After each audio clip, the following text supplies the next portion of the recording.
Welcome to Pratap Classes. दोस्तों, Pratap Classes के YouTube channel पर आपका स्वागत है। आज है 13 अप्रैल 2026 और 13 अप्रैल 2026 के जितने भी इंडिया और वर्ल्ड के जो करंट अफेयर्स के क्वेश्चन बनते हैं, आज उनका अपने डिस्कशन करेंगे। पूरा वीडियो ध्यान से देखना और लास्ट में आपसे क्वेश्चन पूछूंगा जिनके जवाब आपको कॉमेंट बॉक्स में देना होगा। आज अपने पढ़ेंगे कि गगनयान मिशन के लिए दूसरा इंटीग्रेटेड एयर ड्रॉप टेस्ट का सफल परीक्षण भारतीय सेना ने ऑपरेशन हिम सेतु शुरू किया है और इंडिया फार्मा 2026 का 9वां संस्करण नई दिल्ली के अंदर स्टार्ट हो रहा है आज से। इनकी आज हम चर्चा करेंगे पूरे लेटेस्ट न्यूज़ के साथ में। डेली आपको सुबह ये 7:30 पर ये करंट अफेयर्स की क्लास आपको मिलती है। जो भी साथी bank, UPSC, SSGD, RAS, railway, first grade, LDC, वनपाल, कोई भी एग्जाम हो, उन सभी एग्जाम के लिए डेली आपको ये करंट अफेयर्स की क्लास आपको मिलती रहेगी। अब करते हैं स्टार्ट आज की क्लास। तो सबसे पहले हम कल संडे था, कल संडे के दिन आपको वीकली करंट अफेयर्स की क्लास मिली थी। इससे पहले हमने 11 अप्रैल को क्या पढ़ा, उन क्वेश्चनों को एक बार करेंगे रिवीजन। देखिए, एशियाई बॉक्सिंग चैंपियनशिप 2026 में भारत के लिए स्वर्ण पदक किसने जीता? विश्वनाथ सुरेश ने। लता दीनानाथ मंगेशकर पुरस्कार 2026 किसे प्रदान किया जाएगा? कैलाश सत्यार्थी को। विश्व ताइक्वांडो रैंकिंग में 5वां स्थान हासिल करने वाली पहली भारतीय खिलाड़ी कौन बनी है? रूपा बायर। पोषण पखवाड़ा 2026 का आयोजन कब से कब तक किया गया? 5 अप्रैल से 20 अप्रैल तक होगा। अंतर्राष्ट्रीय चुनाव आगंतुक कार्यक्रम 2026 का शुभारंभ किसने किया? भारत के चुनाव आयोग ने। और वित्तीय वर्ष 2025-26 में भारत ने कच्चे इस्पात का कितना उत्पादन किया? तो 168.4 मिलियन टन। और 2025 में वैश्विक वस्तु निर्यात का कुल मूल्य कितना था? तो 20.3 ट्रिलियन डॉलर के साथ भारत है इसके अंदर 19वें स्थान पे। तो ये थे परसों के क्वेश्चनों का रिवाइज हमने कर लिया। कल संडे के दिन आपको वीकली करंट अफेयर्स की क्लास मिली थी और ये अपनी राष्ट्रीय अंतर्राष्ट्रीय ऑल इन वन की टेस्ट सीरीज है। इसमें आपको डेली क्लास का test, daily PDF, weekly test आज मिल जाएगा, मंथली टेस्ट आपको मिलता है और मंथली पीडीएफ भी आपको इसके अंदर मिल जाती है, जिसका आप प्रिंट निकाल के अच्छे तरीके से अध्ययन कर सकते हो। इसमें आपको अगर कोई साथी 2025 का करंट पढ़ना चाहे तो इसमें मिल जाएगा और इसमें आपको 31 दिसंबर 2026 तक आपको टेस्ट मिलते रहेंगे, यानी कि पूरे एक साल का करंट आपको इसके अंदर मिलेगा। जरूर आप इनको ज्वाइन करें अच्छे तरीके से। अब करते हैं स्टार्ट आज की क्लास 13 अप्रैल 2026। सभी साथी एक बार करेंगे सेशन को लाइक शेयर। और आज आपको पता है 13 अप्रैल 1919 जलियांवाला बाग हत्याकांड हुआ था। तारीख आपको याद रखनी है, 13 अप्रैल 1919 को जलियांवाला बाग हत्याकांड हुआ था और आज 13 अप्रैल के दिन, ठीक है। इस प्रकार में जो जीके वगैरह कोई जो दिन होता है ना, कोई भी अब जो आती है तो उसमें याद रखा करो अच्छे से भी आज के दिन क्या हुआ था। तो आज के दिन मैंने टेलीग्राम पे डाल दिया कि जलियांवाला बाग हत्याकांड 13 अप्रैल 1919। अब करते हैं स्टार्ट आज की क्लास। जितने भी साथी लाइव जुड़ चुके हैं एक बार करेंगे सेशन को लाइक शेयर। सभी साथियों को प्यार भरा नमस्कार, गुड मॉर्निंग। पहला क्वेश्चन आपके सामने, आर्टेमिस सेकेंड मिशन कब सफलतापूर्वक पूरा हो चुका है? ये लीजिए भी। अब मैंने आपको इससे पहले ये 1 अप्रैल को लॉन्च हुआ था और मैंने पूरी डिटेल आपको पहले करवा दी कि इसके अंदर 4 अंतरिक्ष यात्री गए, ये देखो, और इनमें से एक महिला भी शामिल है। अब ये सफलतापूर्वक पूरा हो चुका है तो एक बार फिर से इसकी पूरी डिटेल अच्छे तरीके से पढ़ लो ताकि यहाँ से क्वेश्चन आएगा तो आपका गलत न हो। तो आर्टेमिस सेकंड मिशन का कब सफलतापूर्वक ये पूरा हो चुका है?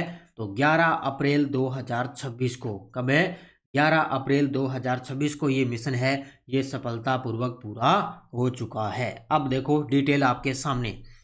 सबसे पहले याद रखना मिशन का नाम आर्टेमिस सेकंड किसका है? नासा का। समापन तिथि 11 अप्रैल 2026 को ये समाप्त हो गया। अंतरिक्ष यान है ओरियन। अब ये याद रखना, अंतरिक्ष यान ओरियन और लैंडिंग स्थान पैसिफिक ओरियन, यानी कि कैलिफोर्निया तट के पास ये लैंडिंग हुआ है। यात्रा अवधि रही थी 10 दिनों की और मिशन प्रकार मानवयुक्त चंद्र मिशन ये रहा था। किस प्रकार का मिशन था? चंद्र मिशन था और इसमें अंतरिक्ष यान था ओरियन, ठीक है। इसमें टोटल 4 अंतरिक्ष यात्री गए और चारों के मैंने आपको इससे पहले नाम बता दिए। टोटल दूरी की लगभग 1.12 मिलियन किलोमीटर की दूरी टोटल। विशेष महत्व, पिछले 50 वर्षों में पहला मानव युक्त चंद्र मिशन ये माना गया है। तो अब ये याद रखना, आरपीएससी अब पूरा कथन से प्रश्न आएगा ना तो ये आपसे किलोमीटर वगैरह भी पूछ सकती है। आर्टेमिस सेकंड मिशन के दौरान ओरियन अंतरिक्ष यान पृथ्वी से 406,778 किलोमीटर की अधिकतम दूरी तक है पहुंचा था, क्योंकि पृथ्वी से इतनी दूरी पर था ये 406,778 किलोमीटर की अधिकतम दूरी पे। इस मिशन के तहत टोटल 694,481 मील यानी कि 1.12 मिलियन किलोमीटर की यात्रा तय की गई थी। यानी कि टोटल इस मिशन में क्या है, 1.12 मिलियन किलोमीटर की यात्रा इन्होंने की थी। ये इनका सफल प्रयास रहा, सफलतापूर्वक इसका जो है मिशन ये सफल रहा, क्योंकि इसमें टोटल 4 अंतरिक्ष यात्री गए, जिसमें से एक महिला भी शामिल थी। ठीक है, तो चारों के मैंने नाम आपको बता दिए। अब ये इतनी डिटेल जो मैंने आपको करवाई है, ये आपको अच्छे तरीके से याद रखनी है। उसके बाद में गगनयान मिशन के लिए दूसरा इंटीग्रेटेड एयर ड्रॉप टेस्ट यानी कि IADT-02 कब आयोजित किया गया है। अब देखो, अगले वर्ष माना जा रहा है कि 2027 के अंदर गगनयान मिशन लॉन्च किया जाएगा, तो उसी के अकॉर्डिंग इसके छोटे छोटे जो चरण हैं उनके परीक्षण हो रहे हैं। तो गगनयान मिशन के लिए दूसरा इंटीग्रेटेड एयर ड्रॉप टेस्ट का आयोजन यानी कि कब इसका परीक्षण किया गया, तो 10 अप्रैल 2026 को। कब किया गया, 10 अप्रैल 2026 को आंध्र प्रदेश के श्रीहरिकोटा से इसका परीक्षण किया गया। तो मिशन का नाम गगनयान, परीक्षण का नाम IADT-2 यानी कि इंटीग्रेटेड एयर ड्रॉप टेस्ट 2। तारीख 10 अप्रैल 2026। कहाँ से, सतीश धवन स्पेस सेंटर से इसको लॉन्च किया गया। उद्देश्य गगनयान मिशन की तैयारियों का हिस्सा और मिशन प्रकार भारत का पहला मानव अंतरिक्ष उड़ान मिशन ये रहेगा। और इसमें कौन सी प्रयोग की गई मशीन, वो थी बोइंग CS-47 चिनूक हेलीकॉप्टर का उपयोग इसके अंदर किया गया था। ये आपको याद रखना है, ध्यान रखना है, इस प्रकार का प्रश्न आपको मिलेगा देखने के लिए। इसकी ऊंचाई लगभग रही थी 3 किलोमीटर। क्या हुआ परीक्षण में, सिम्युलेटेड क्रू मॉड्यूल को ऊंचाई से गिराया गया था और क्रू मॉड्यूल की सुरक्षित लैंडिंग और रिकवरी सिस्टम का परीक्षण भी इसके अंदर किए गए। यानी कि इसमें छोटे छोटे पार्ट वगैरह लगे होते हैं, उसमें क्या है उनका पूरी तरह से परीक्षण होता है भी अच्छे तरीके से चलेगा कि नहीं चलेगा। इस प्रकार ये इसके छोटे छोटे चरण है उनके परीक्षण करते हैं। क्रू मॉड्यूल के समुद्र में उतरने के बाद भारतीय नौसेना ने इसे सफलतापूर्वक रिकवर कर लिया है और इस मिशन में DRDO ने निष्क्रिय रूप से भाग लिया है। तो ये आपको सारी चीजें अच्छे तरीके से याद रखनी है, किसके बारे में, गगनयान मिशन के बारे में। ओके, अगला निकम्बो चीन में आयोजित बैडमिंटन एशिया चैंपियनशिप 2026 के पुरुष एकल फाइनल में स्वर्ण पदक किसने जीता। डालो इस क्वेश्चन को स्टार, RPSC का फेवरेट प्रश्न है इस प्रकार का। ये देखो आपके सामने तस्वीर में। तो निगम्बो चीन के अंदर आयोजित हुई थी बैडमिंटन एशिया चैंपियनशिप 2026। पुरुषों के एकल फाइनल वर्ग में स्वर्ण पदक जीता है। ये चीन के खिलाड़ी हैं सी यूकी। क्या नाम है, ये चीन के खिलाड़ी हैं, चीन के ही हैं, चीन के अंदर इसका आयोजन हुआ। तो सी यूकी है, इन्होंने इसके अंदर स्वर्ण पदक जीता है। अपने जो भारतीय खिलाड़ी थे आयुष शेट्टी, इन्होंने इसके अंदर रजत पदक जीता है। ठीक है, देखो अब देखो इनके बारे में detail. Badminton Asia championship 2026 final परिणाम पुरुष एकल के अंदर।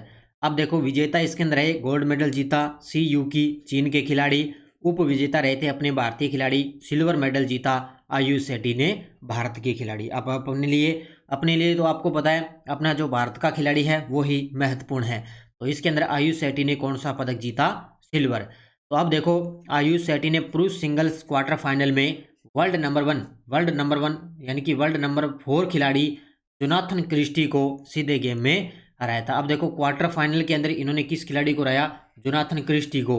और यहीं पर आयुष शेट्टी ने एशिया चैंपियनशिप 2026 के सेमीफाइनल में थाईलैंड के वर्ल्ड नंबर 1 खिलाड़ी कुनलाउत विटिडरन्स को हराया था। ये पॉइंट याद रखना, आपसे पूछा जा सकता है कि सेमीफाइनल में किस भारतीय खिलाड़ी ने किसको हराया। तो ये थाईलैंड के नंबर 1 खिलाड़ी कुनलाउत विटिडरन्स को हराया था इसके अंदर। ठीक है, और ये फाइनल के अंदर क्या है, किससे हार गए थे, सी यूकी चीन से हार गए थे। ठीक है, भारत को पुरुष सिंगल्स में 7 साल बाद इस टूर्नामेंट में मेडल मिला है। इससे पहले 2018 में HS पंडे ने ब्रॉन्ज मेडल जीता था। आयुष शेट्टी इस टूर्नामेंट में मेडल जीतने वाले 7वें भारतीय पुरुष खिलाड़ी बन चुके हैं। ये पॉइंट याद रखना। ये चैंपियनशिप चीन के निगम्बो शहर में 7 से लेकर 12 अप्रैल 2026 तक आयोजित हुई थी। ये गजब का पॉइंट है, इसको अच्छे तरीके से याद कर लेना। ऑपरेशन हिम सेतु किसके द्वारा शुरू किया गया है, ऑपरेशन हिम सेतु। ये देखो आपके सामने तस्वीर के अंदर, इस प्रकार के पहाड़ी इलाकों के अंदर आपको पता है भारतीय सेना है जिन्होंने ऑपरेशन हिम सेतु को शुरू किया गया। ये देखो यहाँ पे इस प्रकार के पुल वगैरह बने होते हैं। ये अभी पुल है ना, ये फरवरी 2026 के अंदर अभी इस पुल का निर्माण हुआ और अभी इसमें ये पुल टूट चुका है। तो इसी की वजह से बहुत से जो पर्यटक वगैरह गए हुए हैं उस वहाँ पे फंस चुके हैं। तो इसलिए उन्होंने उनको निकालने के लिए ऑपरेशन हिम सेतु शुरू किया है भारतीय सेना ने। तो भारतीय सेना ने उत्तरी सिक्किम में ऑपरेशन हिम सेतु शुरू किया है। ऑपरेशन का नेतृत्व त्रिशक्ति कोर ने किया है। याद रखना, उत्तरी सिक्किम के अंदर ये शुरू किया गया। लाचेन और चुंगथांग क्षेत्र में ये कार्रवाई हुई।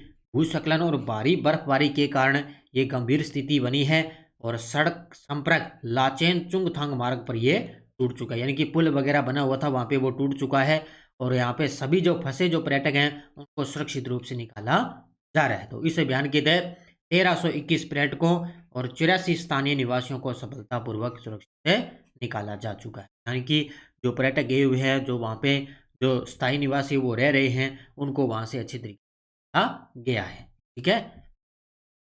हाल ही में इस्तीफा देने वाले यशवंत वर्मा किस उच्च न्यायालय से जुड़े थे? ये लीजिए भी आपके लिए चर्चित व्यक्तियों में ये क्वेश्चन बनेगा क्योंकि ये दिल्ली हाई कोर्ट से संबंधित थे। कौन है? यशवंत वर्मा। और हाल ही में इन्होंने इस पद से इस्तीफा दे दिया है क्योंकि चर्चित व्यक्तियों में है, दिल्ली हाई कोर्ट से इन्होंने इस्तीफा दिया है।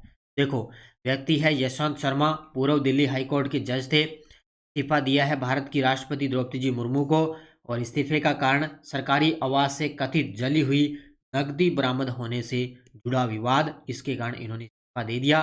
तत्काल प्रभाव से इन्होंने पद त्याग दिया है। यानी कि सीधी सी बात है, क्या कारण रहा भी, सरकारी आवास है ना जहाँ पर ये रह रहे हैं वहाँ पे क्या हुआ है, जले हुए जो नकदी जो नोट है वो बरामद होने से जुड़ा जो विवाद है, बरामद हुए हैं। इस वजह से उन पर क्या है, पूरा जो अभियोग वगैरह लगाए जा रहे हैं उनको हटाया जा रहा है। तो इसलिए उन्हें पहले ही उन्होंने अपने पद का दे दिया है। ठीक है। और अनुच्छेद 124 में आपको पता है सुप्रीम कोर्ट के जजों को हटाने का प्रावधान है और अनुच्छेद 218 हाई कोर्ट के जजों पर समान प्रावधान लागू होने पर है ये धारा। आप जानते हो। तो इसमें क्या है, सिद्ध कदाचार और अक्षमता के कारण उन्हें पद से हटाया जा सकता है। ये आपको पता है 124(4) के अंदर इसका उल्लेख दिया हुआ है कि हम सुप्रीम कोर्ट के जजों को हटाने का प्रावधान है रखते हैं। तो ये आपने पॉलिटिकल के अंदर अच्छे तरीके से पढ़ा होगा। ठीक है। अगला, इंडिया फार्मा 2026 का कौन सा संस्करण आयोजित किया जा रहा है? ये लीजिए भी आज से स्टार्ट हो रहा है इंडिया फार्मा 2026 और ये अब की बार हो रहा है इसका 9वां संस्करण। और कहाँ पे? नई दिल्ली के अंदर ये शुरू होने जा रहा है इंडिया फार्मा 2026। ये देखो आपके सामने तस्वीर में ये आयोजन इंडिया फार्मा 2026 का 9वां संस्करण आयोजन औषध विभाग द्वारा इसका आयोजन किया जा रहा है और सहयोगी संस्थाएं हैं federation of Indian chambers of commerce and industry यानी कि फिक्की और इंडियन फार्मास्यूटिकल अलायंस। इन दोनों के सहयोग से आज 13 और 14 अप्रैल 2 दिन इसका आयोजन है चलेगा। तो आज 13 अप्रैल है, कहाँ पे? नई दिल्ली के अंदर इसका आयोजन चलेगा। उद्घाटनकर्ता कौन रहेंगे? केंद्रीय रसायन उर्वरक मंत्री जगत प्रकाश नड्डा और इनके साथ में अपनी राज्य मंत्री अनुप्रिया पटेल शामिल रहेगी। अब अपने लिए महत्वपूर्ण ये है कि इस वर्ष इसका विषय क्या रहेगा? भारत में खोजें, जीवन विज्ञान नवाचार में अभूतपूर्व प्रगति। ये अब की बार इसका मुख्य विषय रहेगा। यानी कि अगर कोई भी कार्यक्रम आयोजन होता है ना, या तो उसका संस्करण आएगा, या उसका स्थान आएगा, या उसका विषय मुख्य रूप से पूछा जाएगा। ये 3 चीजें आपके लिए महत्वपूर्ण है। ठीक है। ओके। अगला, मेंटेनेंस कमांडर्स कॉन्क्लेव 2026 का आयोजन कहाँ किया गया? ये प्रश्न सीधा एग्जाम में छपेगा, कोई तारीख वगैरह नहीं आएगी। इस प्रकार आपको सीधा एग्जाम में देखने को मिलेगा। तो मेंटेनेंस कमांडर्स कॉन्क्लेव 2026 का आयोजन कहाँ किया गया? नागपुर। कहाँ पे किया गया? ये देखो आपके सामने तस्वीर के अंदर, ये जो भारतीय वायुसेना है उनके द्वारा इसका आयोजन किया गया। कहाँ पे? नागपुर में। अब कहीं दिल्ली मत कर देना कि सारे आयोजन बस दिल्ली में होंगे, ध्यान रखना ये नागपुर में है। भारतीय वायुसेना का मेंटेनेंस कमांडर्स कॉन्क्लेव 2026 नागपुर के वायुसेना नगर में 10 और 11 अप्रैल 2026 को आयोजित किया गया था। इस सम्मेलन की अध्यक्षता मेंटेनेंस कमांड के air officer commanding in chief air marshal जिल्ला उमेश ने इसकी अध्यक्षता करी है। यह आयोजन ऑपरेशंस को सहयोग देने के लिए मिशन मोड में मेंटेनेंस कमांड विषय पर यह केंद्रित है। हालांकि इतना तो गहराई से नहीं आएगा, लेकिन स्थान आपसे खास तौर से एग्जाम में पूछा जा सकता है। अगला, NARIT AI किसने लॉन्च किया है? अब देखो इस प्रकार की जैसे अपने राजस्थान में कोई नीति वगैरह लॉन्च होती है ना, इसी प्रकार NARIT AI किसने लॉन्च किया? तो ये किया है गुजरात की पुलिस ने किया है। गुजरात की पुलिस ने जो नशे से संबंधित जो प्रक्रिया चल रही है उसके अकॉर्डिंग इन्होंने लॉन्च किया है मादक पदार्थ वगैरह।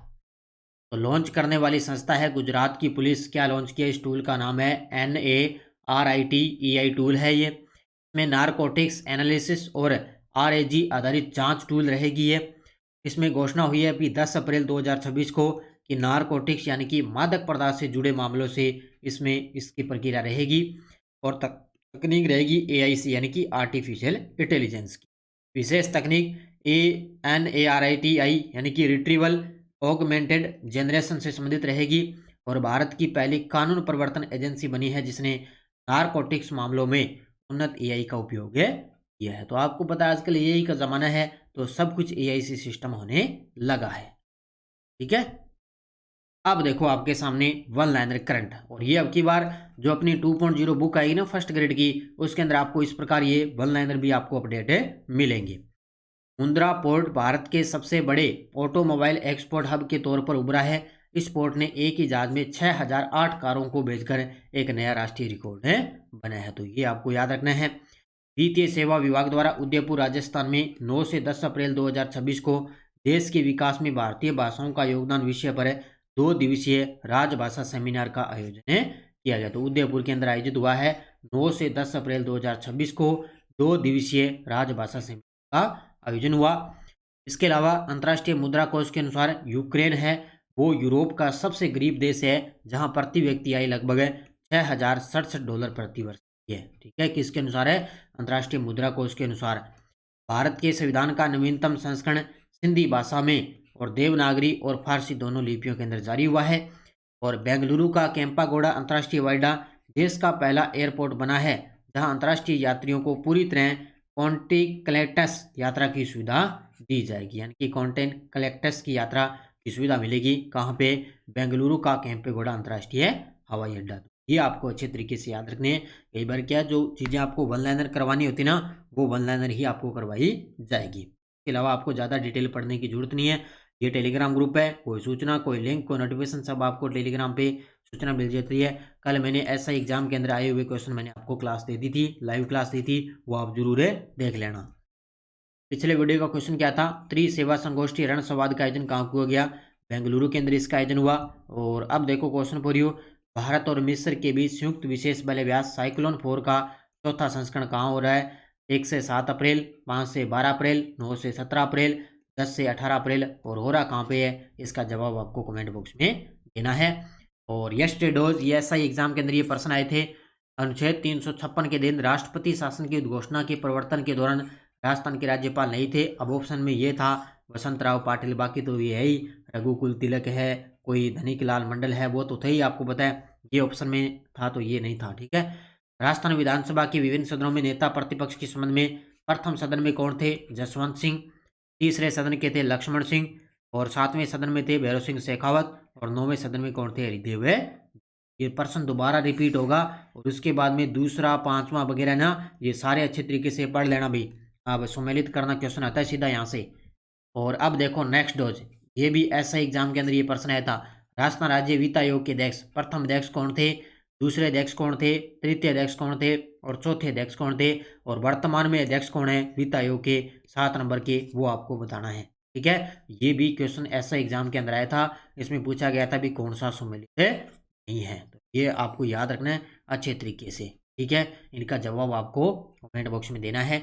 ये फर्स्ट ग्रेड की 1.0 बुक बाजार के अंदर उपलब्ध है। अब जिस साथी ने ये SI के लिए भी ये बुक पढ़ी है ना, उसके लिए भी आपका करंट अफेयर्स का क्वेश्चन है, क्योंकि करंट तो आपको पता है, चाहे SI है चाहे फर्स्ट ग्रेड है, चाहे आपको पता है RS है, चाहे इसके अलावा रेलवे है, करंट तो सेम ही है ना। जो डेली मैं करवा रहा हूँ उस करंट तो वो सेम ही है। जरूरी थोड़ी है वो जो फर्स्ट ग्रेड में आएगा वो SI में नहीं आएगा, ऐसा थोड़ी हो सकता है, क्योंकि डेली का करंट तो एक में ही आएगा क्योंकि सेम तो सिलेबस है।